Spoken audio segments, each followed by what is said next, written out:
Hi, welcome. All right, so I'm going to be going over Book 3, Chapter 5 of Eusebius' Ecclesiastical History. This one caught my eye a long time ago as being totally false, but it has fooled a lot of scholars, um, people that are very intelligent. They have a heart for studying history, but person can easily be fooled, and that's the case with what Eusebius wrote had misled a lot of people. So it's titled "The Last Siege of the Jews After Christ," and it's on page 70. If you have this version of it, okay, and it said in one paragraph, but the rest of the apostles who were harassed in innumerable ways with a view to destroy them from the land of Judea. Okay, this was during the time of they were facing heavy persecution, had gone forth to preach the gospel to all the nations, relying upon the aid of Christ when he said, "Go ye teach all nations in my name." So this commandment was given in AD 30, all right? And shortly after Christ died, I know with certainty in the Gregorian calendar he died April 3rd of AD 30. I done my homework. I used to be all over the map, AD 31, AD 32, 33, and I found out, okay, when he actually died, and that's when I really did my homework. And I can see why people have been misled, because I've been there, okay? And so, so you should watch my video, Crucifixion Date. I go over details of that, and I give you good references too. And it was fulfilled well before AD 66. All right, even before the war even started, this command was concerning the house of Israel, not Gentiles. At the time they had that conversation where Jesus said this, Gentiles were not in the picture yet. They were not in the scene. So when they're having that conversation, they were thinking about the house of Israel. All right, Paul, the only apostle of Gentiles, the rest of the apostles were not apostles of Gentiles, only Jews, did not come on the scene until about 3.5 plus years later. Acts 10, that's when they were first brought in, and Galatians 2:7 points out, makes it clear that Peter, the apostle to the circumcised, were the Jews, and Paul was preaching the gospel to the uncircumcised, the Gentiles. With the gospel Paul shared, there is no time indicator or time frames. There's no limit. Okay, it keeps going on. Whereas this commandment, Jesus said, "I'll be with you," second person plural, referring to the disciple, to the end of the age, referring to the age during the time, which ended at the destruction of the temple. And so not all of them survived the end, but Jesus was with them all the way to the end. Okay. Peter died around AD 66. I believe John lived all the way through until AD 73, the house of Israel's last day. I figured that out.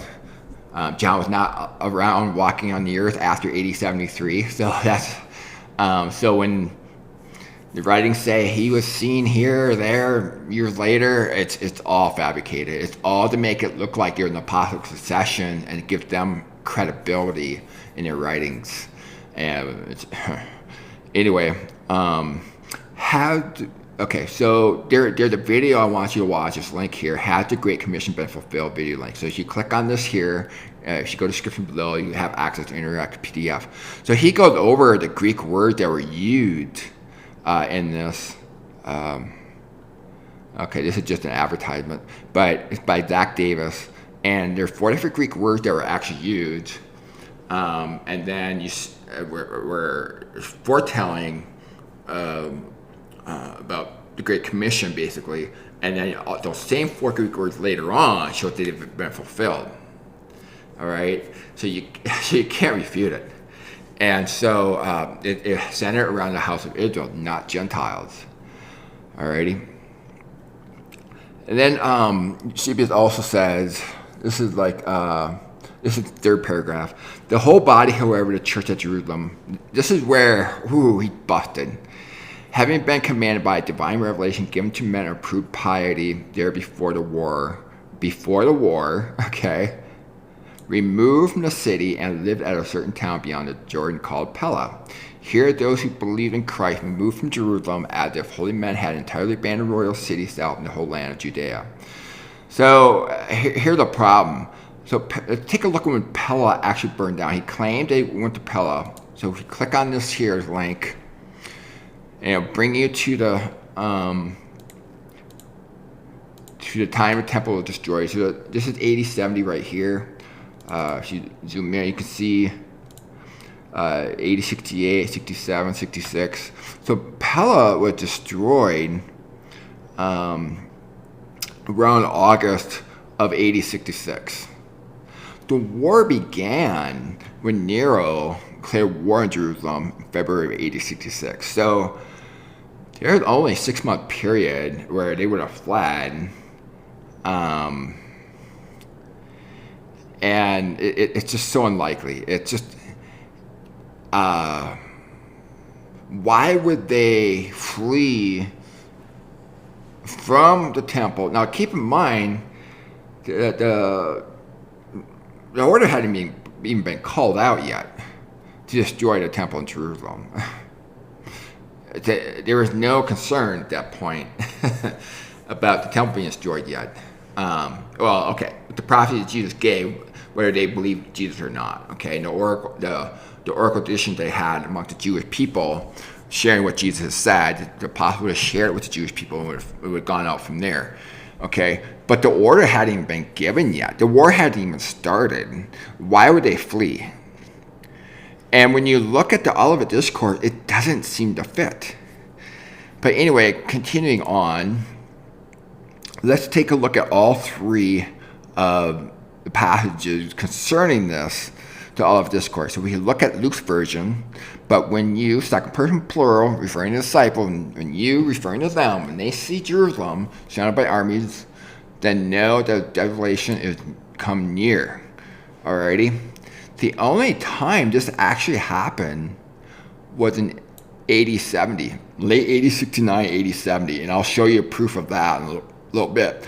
Unfortunately, many scholars, because they have been influenced by Eusebius, they're desperately trying to find that something that would work with what Eusebius claimed, and so there's some speculations were made, claimed that they're surrounded, but you look at the actual text, we'll go over that a little bit, it doesn't suggest that at all.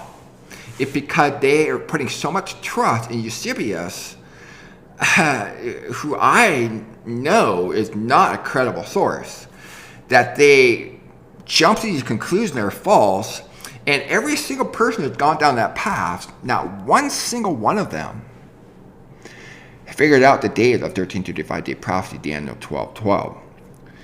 I have, on the other hand. I figured out the date when that happened, so I should probably tell you I did something right. All right, then those who are in Judea flee the mountain, and I can show you proof of that too. Let those who are inside the city depart, and let those who are out in the country not those who are out in the country enter it. Okay, so this has been a time where Titus, I believe Titus, did not allow people to enter it. The reason being, he was trying to take advantage of the fact of the famine and trying to get them to really wear out before he actually starts pouring on the destruction.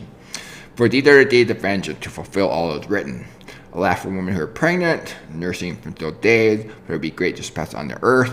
Okay, they fall by the edge of the sword, like captive among all nations. Now, this was the Roman army. It was consisted of many nations. Okay, and there's a plural here as well. It's not a singular army. All right, and captivity. Okay, the Roman army took captive the Jewish people who were at the temple. I'll show you proof of that too, based on Josephus. All right, so those who have been influenced by Eusebius, none of this fits. The army being plural, the captivity, and then Jerusalem will be trampled underfoot by the Gentile until the time Gentiles are fulfilled. So if we look at the timeline, when did that happen? There's a 42-month period where time the Gentile. That was from February 1867 all the way to August 31st of 70. And that was the day when, according to Josephus, when the Gentiles had total control and the time the Gentiles were fulfilled. So it lasted for 42 months, from the time of the order of Nero all the way till the last day of August of AD 70. Alrighty? So this passage, all these things have to fit within that tight time frame. Alrighty? And they fled here on Thursday afternoon of April 10th, which is the last day of the 1335-day prophecy, by the way. This is right here. Okay, blessed he who endures to the end. Okay, if you take the 1335 days and move it over to here, like some of the scholars claim, it just doesn't work, and that's why not one single one of them can claim that they figured out the dates that actually happened. So the dates that actually happened, Daniel 12, when I talk about the 1335 days. Day 1 was August 15th of 1866. That was the festival of Ecclesiastical, which is a festival amongst the Jewish, the Israel tribes. And so, and then 35 days later, that last day, those who endured the end, they fled that Thursday afternoon. You heard me say it right, Thursday afternoon. So their prayer was answered. You go back to the Olivet Discourse, Matthew verse in particular, where Jesus said, pray your flight not to be in the winter on the Sabbath. So April 10th, no longer in the winter. And then Sabbath as on a Thursday, so not on a weekly Sabbath, Saturday. So their prayer was answered. Alrighty. So, and then let's take a look at Matthew's version of this. So when you see abomination deadly spoken by Daniel the prophet, stay in your holy place. This was Eleazar. I believe this was Eleazar. He's governor of the temple at the time. He was the lawless one. Then let those who are in Judea flee to the mountains. Okay. Let the one who is on the housetop not go down, take within the house. This is not like a multi-wave of people, like one wave here taking off, another wave here taking off. This is all one day. Okay, let one who not go down, and let one who's not a field turn back his cloak. Now, the housetops at that time, they were flat, and I believe the density of the homes were close enough. They could actually run from house to housetop. He could look in Acts 10, Peter praying on top of the rooftop. And so it's not uncommon for the Jewish people to pray on top of the flat rooftops. But if you look at Jerusalem today, this doesn't fit anymore. It fit in the first century, and it's already been fulfilled. All right, and then again, those who were pregnant and nursing infants. So these women would not have participated in that festival of Ecclesiastical that I explained earlier, that came to Christ. And so they were aware of what Jesus said here. So they were not going to get pregnant. Now the Jews who rejected Christ, they would have participated in it. And matter of fact, as recorded by Josephus, they end up eating their own children. Okay, very bad. So again, their prayer was answered. And that Thursday afternoon, the last day of the 1325-day prophecy of Daniel 12:12. But then there will be great tribulations that's not been seen from the beginning of the world until now. Now, this is common language that we see in the Old Testament, where it's not literal. It's meant to increase their cognitive awareness so they prepare for the judgment. All right? And those days have been cut short. No human being would have been saved. For the sake of the elect, those days would be cut short. So the number of those days was 1325 days, just like I said. If it would have been 1,336 days, just one more, they'd have been slaughtered. The day after is when the Roman army stormed into the temple. I mean, just in time. Within 24 hours, they escaped it. They came in and just started slicing the throats and, women and children and you name it. And within 5 months, it completely destroyed. Titus just poured it on, unlike his dad, who just kind of took his time with it. All right, so, and then let's take a look at Mark's version. Kind of went over this already. Okay. It's pretty much the same thing. But mentioned where go to the mountains. Okay, so let's see here. Titus surrounded. Okay. Yeah, there's no scriptural support for them to flee Pella at all. Pella did not have a history of flood per Revelation 12. Now, here's the problem. Most people today think that Revelation is about the end of the world, and those who believe that, they treat the book of Revelation as written to Gentiles. And John was not an apostle of Gentiles, he was an apostle of Jews. He's writing to the seven churches in Asia, the Jewish Christians there, concerning their circumstances. Alrighty? This is not about the end of the world we know. It's about the end of their world, which took place. So, anyway, Pella showed no signs of earth split per Revelation 12. Petra does. Okay, so let's take a look at the map here really quick. So if you look at Pella, it does not have a history of flood, but there's no earth split either, all right, per Revelation 12. Where Petra, on the other hand,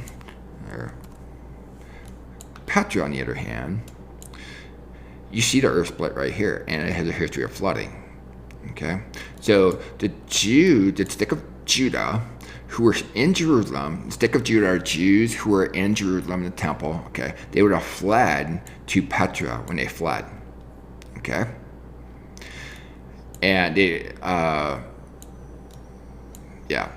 So in the stick of Judah, Joseph, on the other hand, they had already arrived in Petra about 3.5 years earlier already.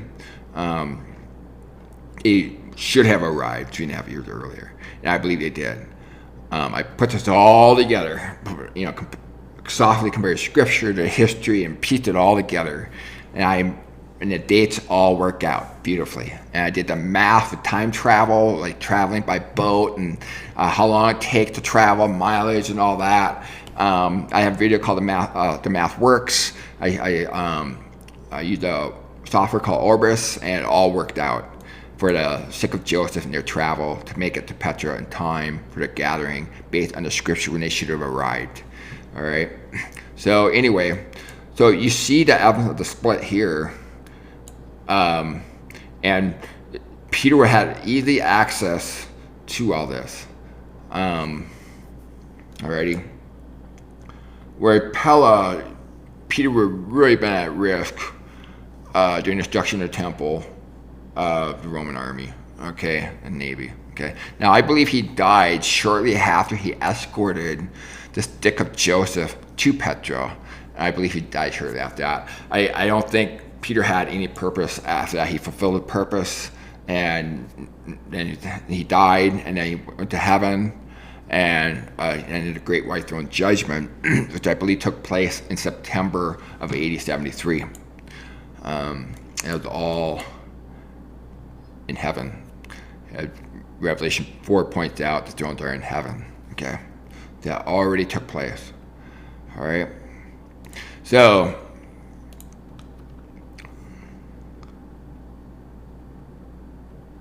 yeah, and just think through the logistics for Peter, stick of Joseph, for the gathering. It just plus the command of Peter in John 21 while alive, but to keep feeding them. Petra had the accessible boat. Peter had a boat and a fisherman. Okay. The writers who were there during the destruction of the temple made no such claim they fled to Pella. The people who were actually there first-hand accounts. It appears Eusebius is the first in history to make such a claim, and he was not even there. Alrighty. So I think I mentioned about the portion about fleeing the mountains. Josephus documented that. I believe that's in part 2 here. I'll go over that. So something to think about. It just did not support Pella. Now, why would Eusebius make this up? I believe the reason why he made this up, Pella, is to make it appear more believable that Peter was off in Rome. All right, he was not needed. His purpose was fulfilled prior to that. It was to make it appear more believable. I believe Eusebius was not a Christian. I believe he studied Christianity diligently for the purpose of trying to increase power in Rome, sustain Rome's status in the world. By tapping into Christians, it would maintain their strength in the world. I believe Constantine saw that earlier on when he was murdering them. He knew that they were just not going away, and so he disguised. Emperor Constantine disguised it as a conversion. It was not a conversion. It was all in the name of trying to maintain power in Rome and centralize power around Rome by tapping into Christianity and religion. Alrighty, and it still affects us to this day. You got the Basilica. People are believing, oh yeah, Peter's body was there. Oh yeah, oh wow, we gotta go check this out. Eusebius claimed trophies were in the apostles were in Basilica or whatever. You just don't use Christians don't use verbiage like that. Refer to trophies, whatever they had. Think about that. No. So anyway, this wraps up part 1, and I'm going to go over more in part 2 detail, more in the Eusebius, or not Eusebius, but Josephus writings, backing up what I've been saying, and how, based on what Josephus wrote, and comparing to all three of these, all of discourse, he was definitely referring to this time right here when the Jerusalem was surrounded by armies. And I'll show you proof of that based on Josephus' writings. And they fled at this time. They were waiting for a weak spot when they were surrounded by the Roman army. So anyway, this wraps up part 1. Hopefully you can begin to see how, if you do your homework, which very few people do, how it's so unlikely they went to Pella. It doesn't make sense. Why would they flee from one dangerous area right into another? I remember it burned down right here around August of AD 66. And this is before the war began. And according to Eusebius, they fled. They got out of there before the war began, which does not fit with what Jesus is saying here. The abomination of desolation. It did not become desolate until about right here, where everything was destroyed. I think Josephus' words, book 7, goes over that. It was completely decimated at that point. So they were surrounded by armies. No, desolation is near, alrighty, and they took off. And the very next day, when Titus launched that first stone, destroyed the temple, and within 5 months, completely utterly decimated. They just missed it by 24 hours, by one day. So the calculation of 1335 days here, right here, was perfect. All right, from the festival of Thyatira, the first day, to the day that they fled. And just like I said, blessed is he who endured to the end, 1335 days. So those who were fleeing earlier on, they were just getting killed anyway. So they were being thrown into the fire, got Gehenna, the valley, the trash, burning. It's always burning. So when we talk about everlasting fire, that's really what we're referring to. It's not literal. It's just apocalyptic literature to judgment and to increase the alertness of their minds, of awareness of judgment that's about to take place, and to increase their cognitivity in their minds. So, alrighty. So anyway, this wraps up part 1, and I hope to see you in part 2, where I give you actually more what Joseph wrote backing up what I've been saying. All right. Thank you very much.